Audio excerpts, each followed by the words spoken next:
Salam bumi, pasti lestari.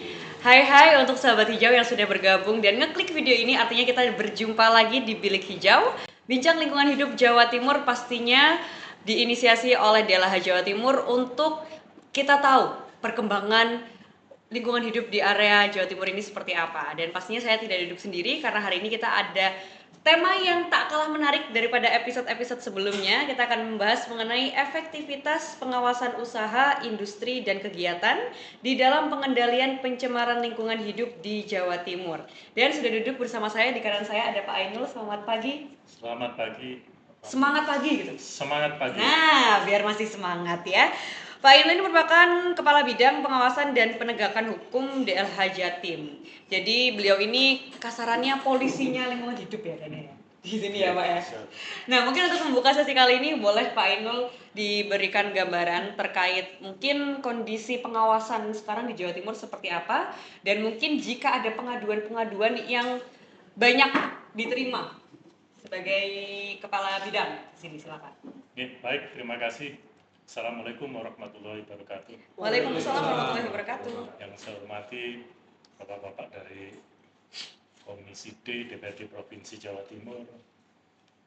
Tentunya di dalam pengawasan lingkungan kita bicara dasar hukumnya dulu. Jadi dasar hukum, kalau kita bicara lingkungan, ada Undang-Undang Nomor 32 Tahun 2009 tentang penyelenggaraan perlindungan dan pengelolaan lingkungan hidup. Nah, dari undang-undang itu pernah dilakukan revisi. Apa itu? Undang-Undang Cipta Kerja. Di Cipta Kerja pun direvisi lagi, di Perpu, kemudian diundangkan kembali, Undang-Undang Nomor 6 Tahun 2023. Namun, Undang-Undang 32 Tahun 2009 ini masih tetap berlaku.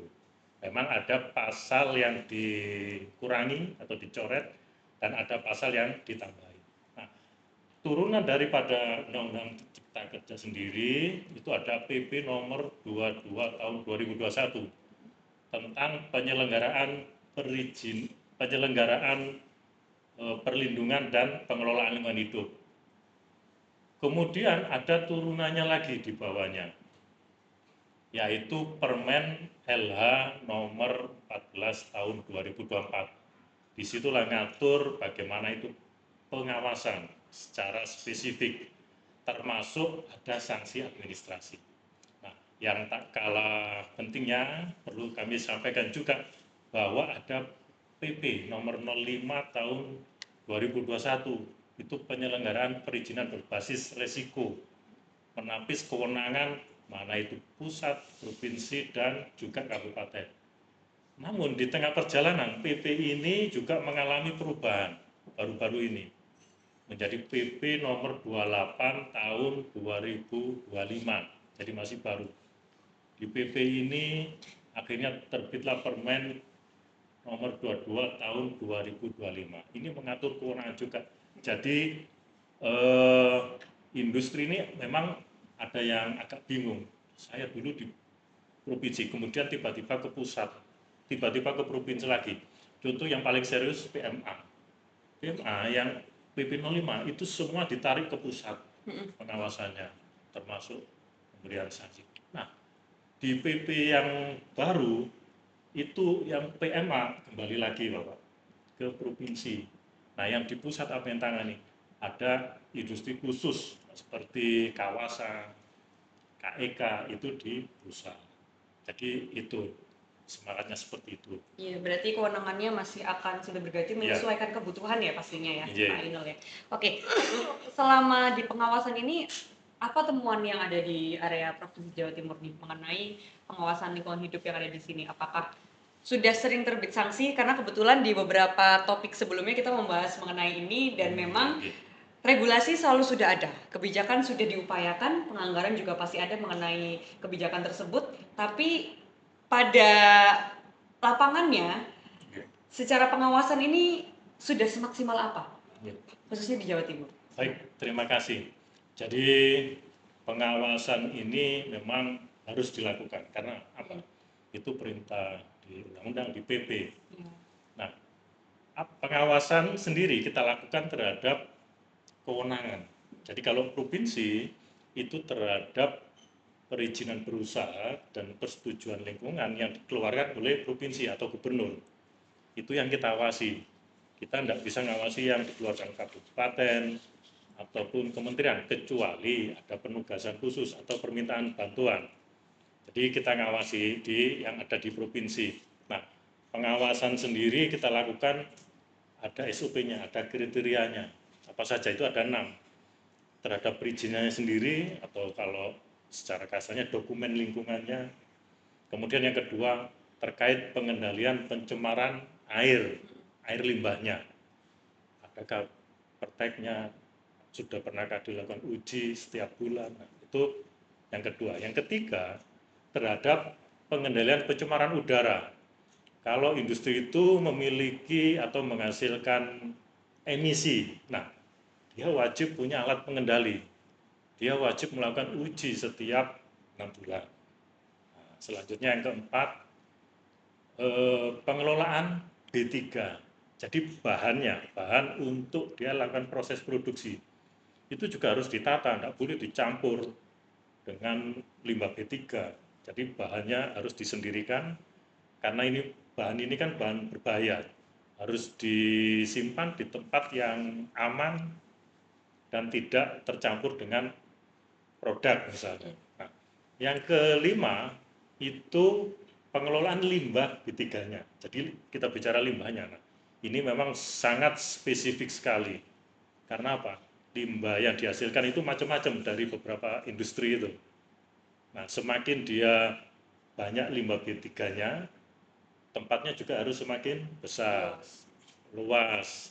Kemudian harus ada namanya rincian teknis sebagai pengganti. Kalau dulu ada namanya tempat penyimpanan sementara. Sekarang tidak ada izin itu, tapi diganti namanya rincian teknis. Dan terakhir itu pengelolaan limbah domestik. Jadi limbah domestik ini sampah kasarnya. Jadi yang Rumah non tangga ya? Iya, yang non B3. Jadi bukan limbah B3. Jadi sampah kertas, plastik ya itu juga harus dikelola, tidak boleh dibakar atau dibuang sembarangan. Jadi ada 6 kriteria. Terhadap mereka yang melanggar, tentunya nanti ada berita acara di situ. Nanti ada rekomendasi sanksi. Oleh siapa sanksi itu diberikan? Rekomnya oleh pejabat pengawas lingkungan hidup atau PPLH. Nah, nanti itu akan dilakukan kepala dinas. Disitulah nanti ada penentuan. Misalnya Bapak kepala dinas berikan sanksi. Apa sanksinya? Administrasi tentunya, karena melanggar perizinan. Nah, sanksi administrasi sendiri ada 5.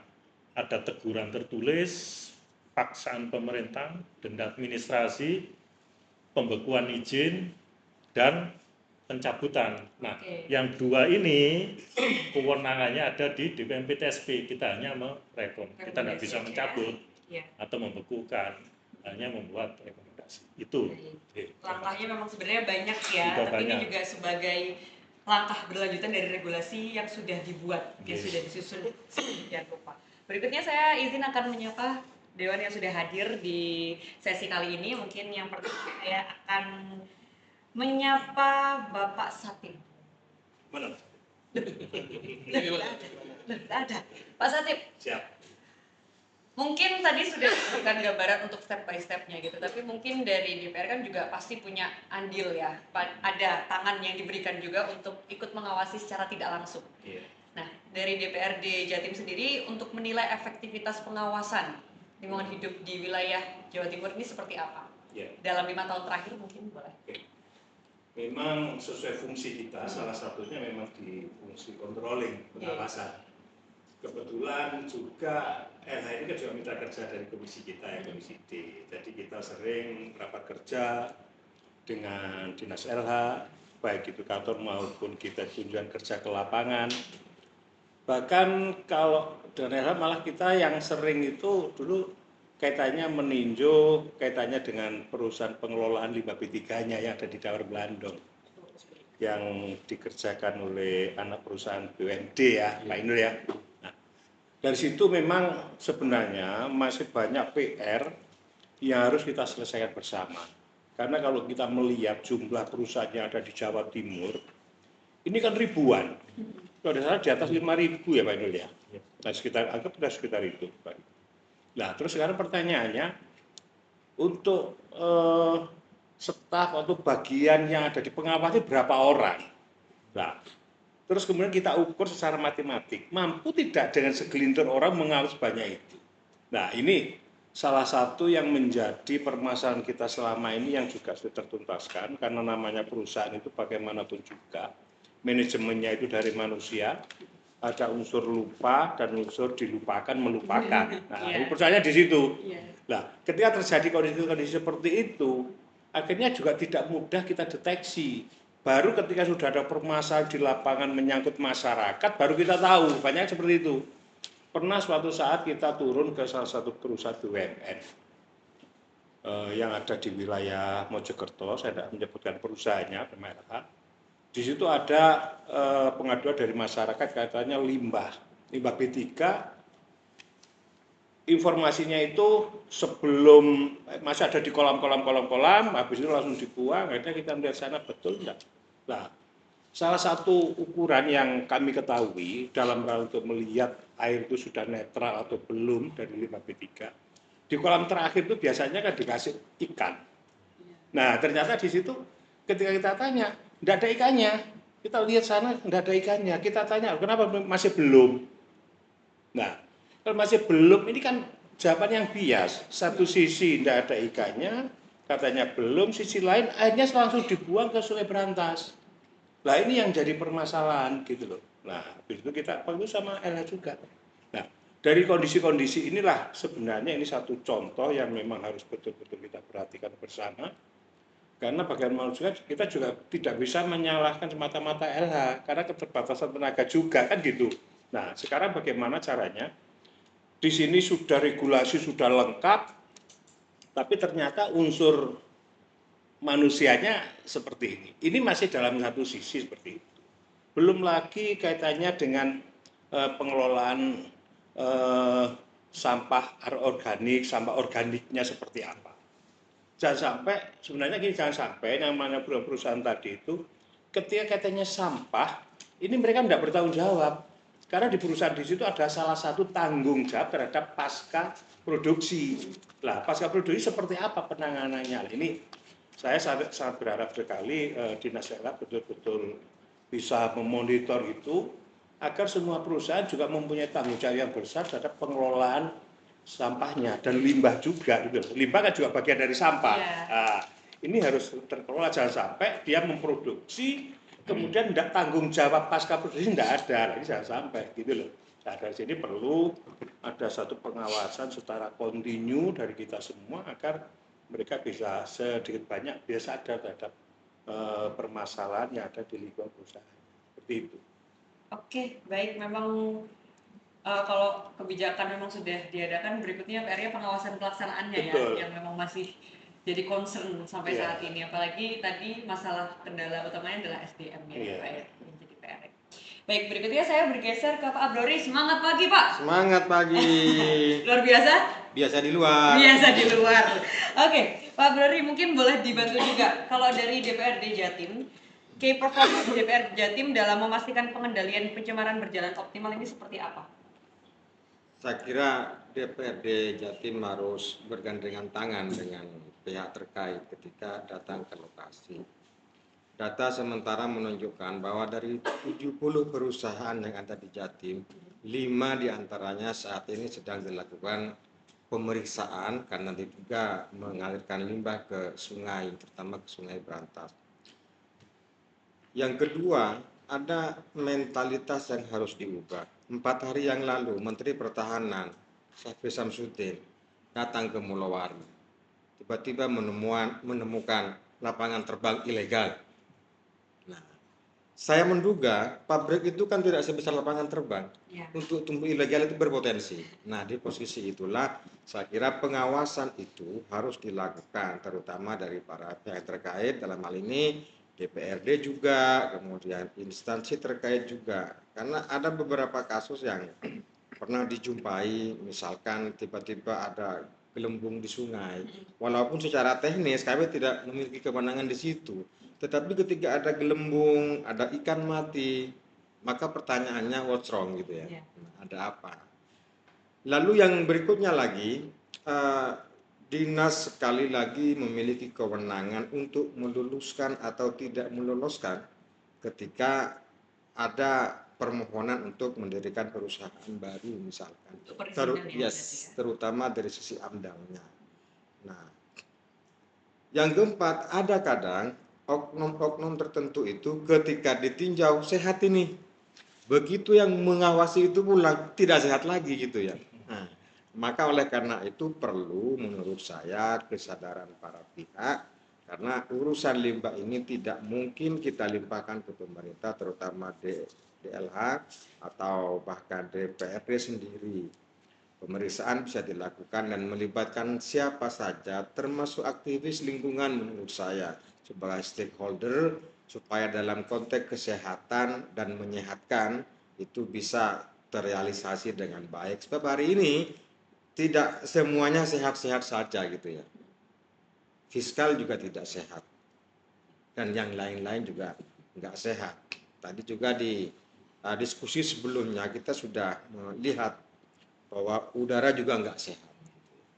Jangan-jangan yang sehat tinggal kita bertujuh ini. Itu aja. Pasti sahabat hijau di balik layar juga sehat-sehat. Ya, ya. Kalau mau benerin sampahnya masing-masing di rumah Yes. tapi ya. Iya. Oke, berikutnya saya bergeser. Selamat pagi. Selamat pagi. Oh, udah tahu loh, mau ditunjuk loh Pak Yoyo loh. Lirik. Luar biasa. Iya, di lirik itu udah tahu Pak Yoyo ini ya. Tanpa disebut. Oke, Pak Yoyo mungkin boleh diberi informasi kami juga mengenai frekuensi inspeksi dari atau monitoring ya yang dilakukan sama DPRD, pasti juga bersamaan dengan OPD ya dengan hal ini karena memang punya wewenang yang sama untuk pengawasan. Ya. Bagaimana Pak? Dalam 1 tahun boleh mungkin? Ya, saya mungkin agak sedikit beda dengan teman-teman. Karena kalau tadi lihat Pak Inul itu sudah banyak regulasi yang sudah Ya. tertulis di luar.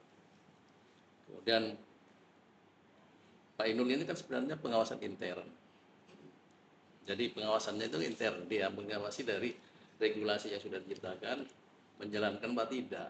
Nah, sedang kita ini posisinya Corongnya berbeda ya. eksternal. Tapi saya belum melihat turunannya dari undang-undang itu. Di Perda kita pernah ada enggak? Itu turunannya nggak ada. Jadi kekuatan kita di DPRD itu berpegang kemana? Anunya berpegangnya untuk melihat pengawasan itu berpegang kemana? Karena apa? Turunan perdanya nggak ada, sehingga kita nih, ya maaf, sebagai dewan ya paling tidak ngawasi Pak Inul terus kemana-mana dengan Pak Inul dan lingkungan hidup. Kemarin ke B3 ya dengan lingkungan hidup, semuanya dengan lingkungan hidup. Bahkan mungkin secara regulasi kekuatan kita ini kurang mampu, kurang bagus untuk mengawasi itu. Cuma persoalannya sekarang pengawasan itu kan bukan diserahkan ke internal sama eksternal. Ya. Masyarakat pun juga bisa ngawasi. Betul. Jadi masyarakat dengan pengawasan masyarakat itulah timbul aduan-aduan kepada dewan biasanya. Biasanya timbul aduan baru kita terus Meneruskan lagi ke OPD ya. ya, intinya gini, pengawasan internal eksternal di eksternal kita harus ada perda yang bisa diturunkan kepada kita semua. Nah ini harus dibuat Pak Inul. Soalnya belum lihat saya perdanya itu. Sehingga kita punya kekuatan untuk mengawasi. Itu PR pertama, Pak. PR pertama. Sudah dapat PR ini satu sesi ya, lumayan ya ini ya. Terkait pengelolaan sampah region. Iya, silakan Pak. Oh, Oh, tak kira langsung mau panjang ngomongnya Pak Martin. ya oke. Oke, sekalian deh, langsung aja saya lanjut ke Pak Martin deh kalau gitu ya, mohon izin ya. Saya ingin menambahkan saja. Boleh, silakan, Pak. Sebenarnya produk dari kita sudah ada terkait dengan sampah, yaitu perda terkait dengan pengelolaan sampah regional. Sampah regional. Jadi kalau kita bicara soal kewenangan ini kan, ini repot nih. Mm-mm. Provinsi itu wilayahnya provinsi, tapi nggak punya daratan, nggak punya wilayah. Iya, iya. yang punya wilayah kabupaten kota. Sehingga limbah sampah, khususnya limbah B3 yang dihasilkan oleh kabupaten kota ini kan harus dikoordinasikan. Iya. Kita sebagai wilayah provinsi tentu juga melihat kalau sampah itu menjadi persoalan di Sidoarjo katakan, itu juga bagian persoalan provinsi juga. Iya, Karena ada irisannya di sana. Nah, kalau saya melihat tadi yang dijelaskan oleh Pak Ainul, persoalan utama kita ini adalah berada pada law enforcement terhadap penegakan aturan bagi pihak-pihak yang melanggar. Katakanlah tadi ada BPNS, LH, penyidik pegawai negeri sipil lingkungan hidup. Tapi mungkin bisa ditanyakan berapa orang Pak yang BPNS? Bu, berapa orang Pak? 1 orang. 1 orang. Dengan kebutuhannya sebenarnya berubah sekali ya harusnya. 1 orang penyidik dalam rangka menyidik pelanggaran lingkungan hidup se-Jawa Timur. Kebutuhannya satu provinsi Pak, Mabuk, ya. ya kan nggak bisa. Sementara kita bicara di tataran aturan itu harus begini, sampah harus begini, tapi penegakannya nggak ada. Sehingga kemudian ini bahwa setiap aturan dilaksanakan itu kan harus ada sanksi, ya kan, supaya ada efek jera.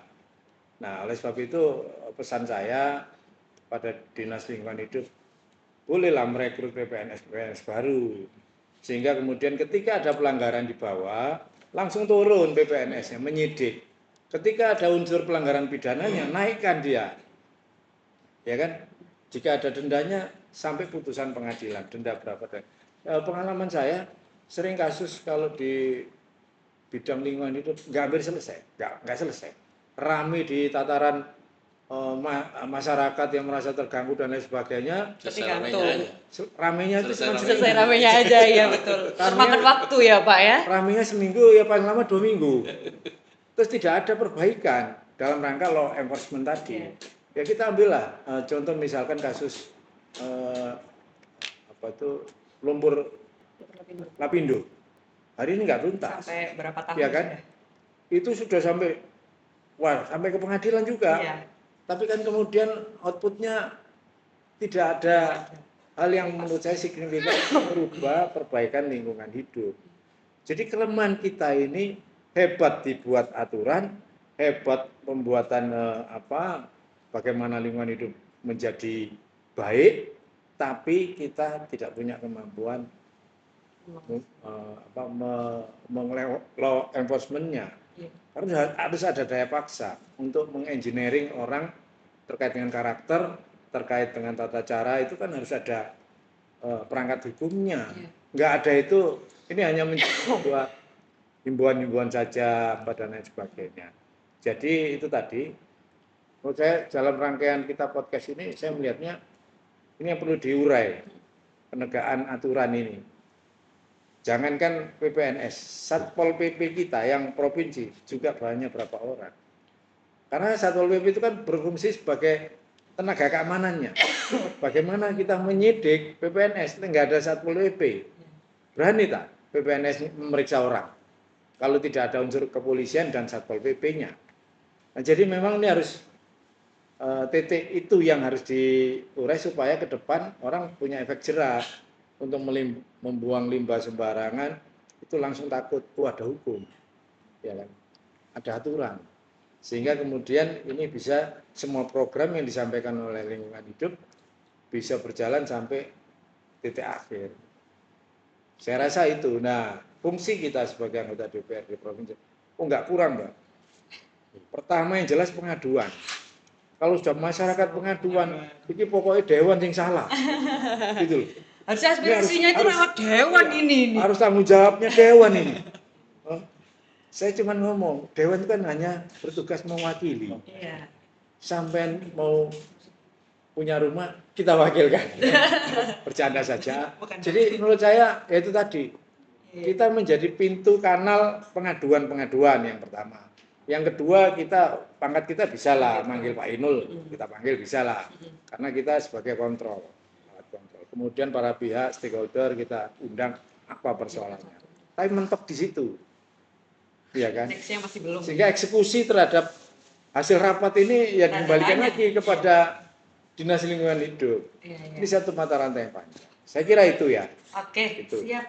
Pak semangat ya. Semangat. Iya, semangat ya. Berarti PPNS-nya cuma Pak Ainul ya?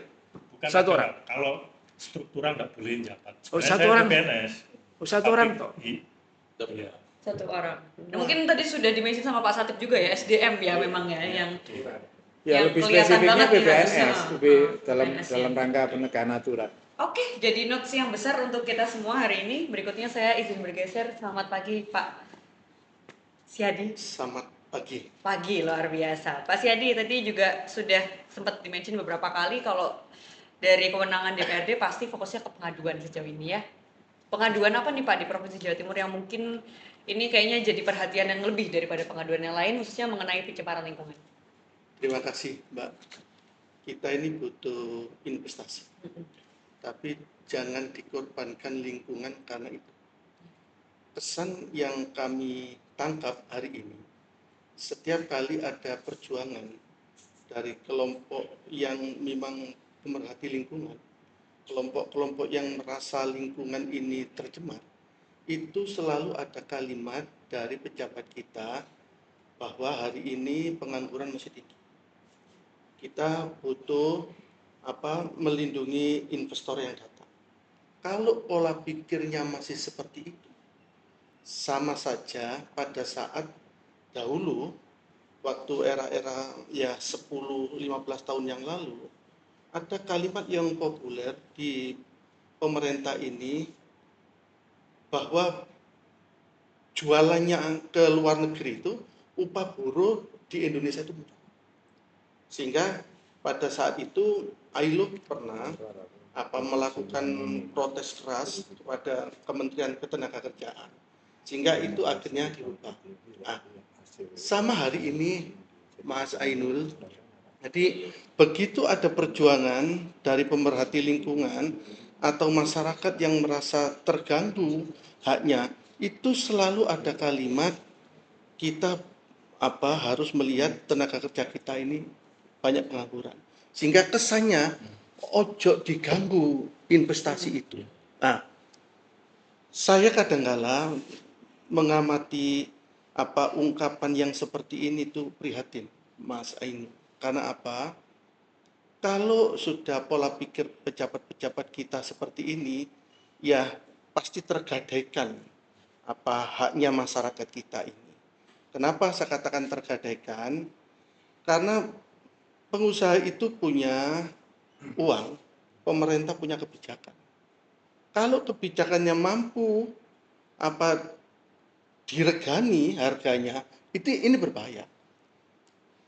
Merujuk pada apa yang tadi Mas Ainul sampaikan terkait dengan tugas pokok fungsinya LH Provinsi. Sebenarnya yang dilakukan oleh LH Provinsi hari ini sudah maksimal, Mbak, sudah maksimal. Ya, terlebih kalaupun ada kekurangan itu karena keterbatasan sumber dayanya. Tapi terkait dengan pelanggaran pencemaran lingkungan, ini sudah tidak tertutup lagi. Kalau kita mencoba untuk turun ke bawah, mendengarkan pendapat masyarakat yang berkembang di bawah. Jadi perusahaan itu sudah ada pengolahan limbah. Tapi saat-saat tertentu, utamanya tengah malam, pada saat musim hujan, limbah ini dibuang begitu saja ke sungai. Dan itu banyak fakta buktinya. Akhirnya sungai itu berubah warna, tebingnya banyak yang longsor karena limbah yang dibuang. Ini banyak kejadian ini. Dan ujung-ujungnya, ya memang di sungai itu tidak ada lagi kehidupan. Sekarang itik saja mati, apalagi ikan, pasti nggak ada itu semua. Dan itu ada di beberapa tempat yang memang di situ banyak kegiatan industri. Yang kedua, kalau sudah limbah itu dibuang dengan cara-cara yang seperti itu, pasti di lingkungan itu akan timbul penyakit kulit. Lingkungan itu seringkali protes karena begitu mandi di air yang di sekitar itu sumbernya gatal-gatal. Ini fakta, ini nggak bisa dibantah fakta, dan insya Allah itu ada buktinya. Terus yang kedua terkait dengan limbah udaranya. Ya, mohon maaf Mas Ainul. Jadi kadangkala cerobong pembakaran yang dimiliki oleh perusahaan-perusahaan itu barangkali ke depan, saya paham PPNS-nya Mas Ainul satu. Ya, tapi mohon dapatnya ini diberdaya gunakan Mas, diberdaya gunakan. Karena banyak pembakaran melalui cerobong itu ternyata juga dampak lingkungan atau partikel-partikelnya yang berkembang di udara itu membahayakan Pak kita. Jadi berangkat dari itu saya memang berharap kita butuh investasi karena itu merupakan lahan untuk bagaimana pengangguran kita bisa bekerja di situ. Tapi jangan dikorbankan lingkungan ini karena ada pelanggaran lingkungan itu. Kalau itu dikorbankan, lambat atau cepat, pasti ini akan menjadi persoalan serius. Jadi, moga-moga nanti Mas Ainul kalau ada waktu, ayo menyusuri sungai dengan saya Mas Ainul. Di situ Mas, pada saat-saat tertentu, terutama pagi Mas, pagi itu masih keruh, warnanya agak kemerah-merah hitam sungai itu. Begitu kalau sudah siang, air yang sebenarnya. Jadi ternyata pernah Mas Ainul bersama masyarakat saya itu menemukan ada pipa kecil yang itu memang menjorok ke sungai dan itu ternyata tempat pembuangan limbah. Maka dari itu saya kepingin Mas Ainul sungai kita ini menjadi sungai yang bersih karena sungai ini bagian dari sumber kehidupan kita. Moga-moga peran LH yang dengan SDM yang minim bisa melakukan kerja yang besar. Sementara itu, Mbak. Baik, luar biasa ya. Memang kalau manusia tuh pasti cari celahnya gitu ya Pak ya. Masih pipa kecil tadi loh demi limbah. Terus juga kalau mungkin scrolling di TikTok dulu sempat ada pemasangan CCTV di ganggang. Orang-orang yang membuang sampah di limbah di sungai itu dipasangin CCTV. Tapi yang dilakukan mereka memalingkan muka tapi tetap buang. Nah itu kan PR. Mungkin sama kayak pengawasan ya Pak ya.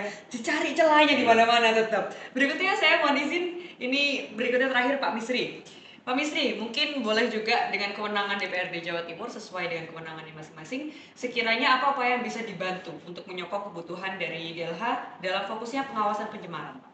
Silakan. Baik Mbak Fani. Satu, negara tidak boleh kalah. Ya, tadi oleh Bapak-Bapak sudah disampaikan moralitas, Mas Riyadi juga sangat detail. Ya. Baiknya regulasi, baiknya undang-undang, baiknya PP, baiknya peraturan presiden, peraturan menteri, peraturan daerah. Tapi kalau yang melaksanakan daripada semuanya itu ya, ternyata kalah. Jadinya kalah, iya. Nggak ada apa-apanya. Sebaik-baiknya apapun yang namanya regulasi, kalau yang melaksanakan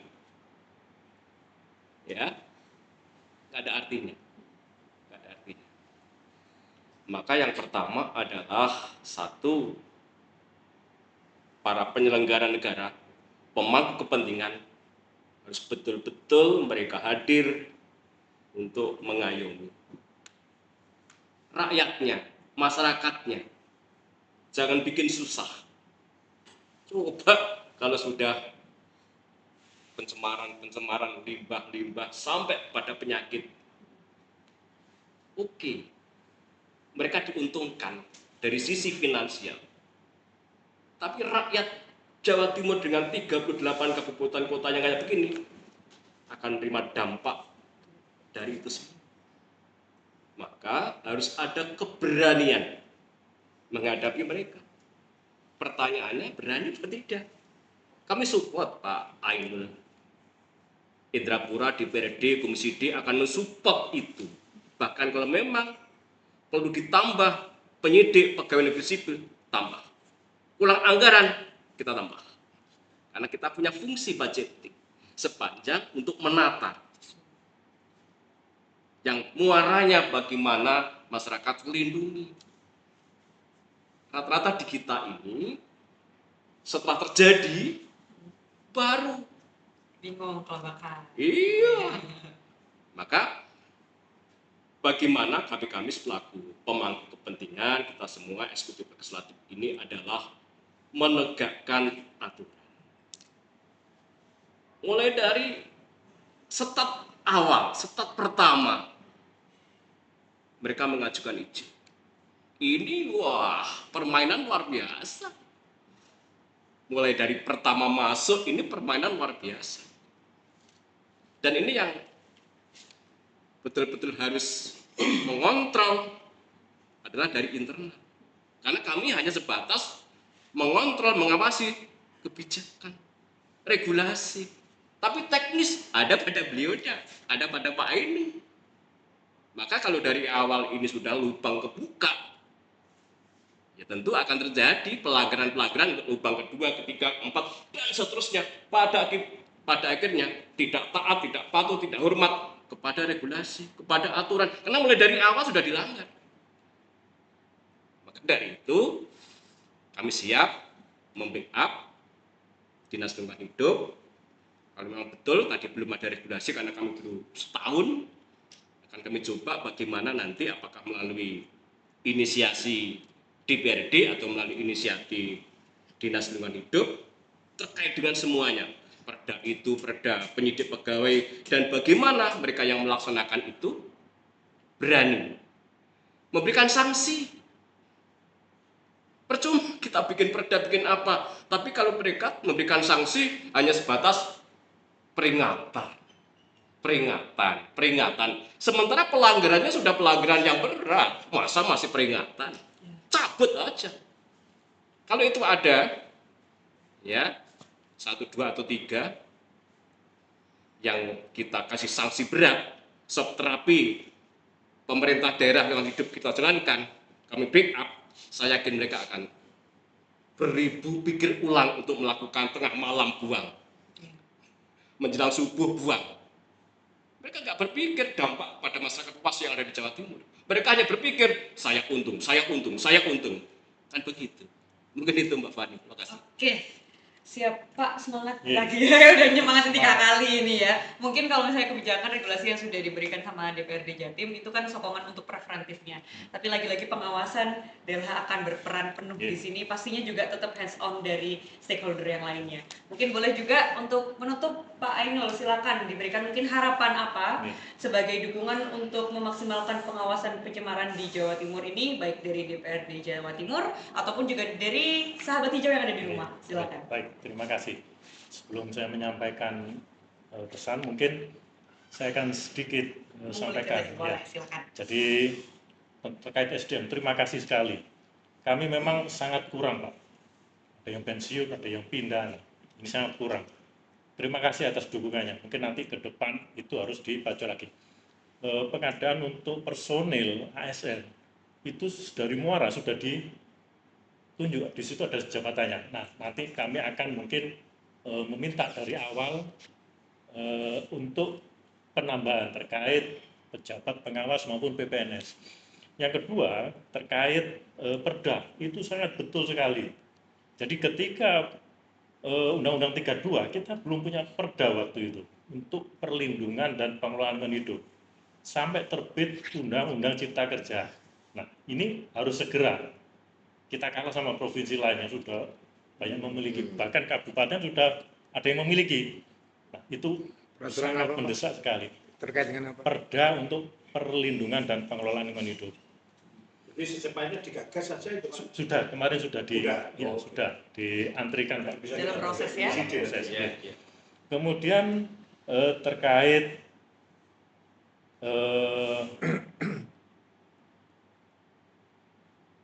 pencemaran air tadi. Jadi memang benar. Tapi itu sudah kita lakukan Bapak. Nanti kita akan lebih intensif lagi melakukan upaya terkait pengawasan terhadap pencemaran air. Berikutnya di udara juga. Termasuk tidak kalanya limbah B3. Ini semakin marak. Jombang ini semakin ini lagi, kumat lagi sekarang. Kita intensif di sana. Bahkan kita juga mengajak aparat penegak hukum dari kepolisian, juga dari Balai Kabul Kementerian. Mungkin itu harapan kami kepada pelaku usaha, mungkin yang ada di tempat masing-masing. Saya mohon aturan sudah ada, mohon ditaati. Karena apa? Ketaatan, kepatuhan daripada industri itu saya pikir investasi yang sangat berharga. Karena apa? Kalau kita taat, kita akan nyaman, tidur di rumah nyaman. Tapi kalau kita tidak taat, ada pelanggaran di situ tapi dibiarkan, maka kita akan rugi sendiri di situ. Kemudian kami mohon kepada industri juga, karena ini pengelolaan lingkungan itu ke depan juga harus diperhatikan untuk menjaga kelestarian. Kami mohon kerjasamanya ini untuk keberlanjutan pembangunan yang berkelanjutan. Mungkin itu dari kami. Terima kasih.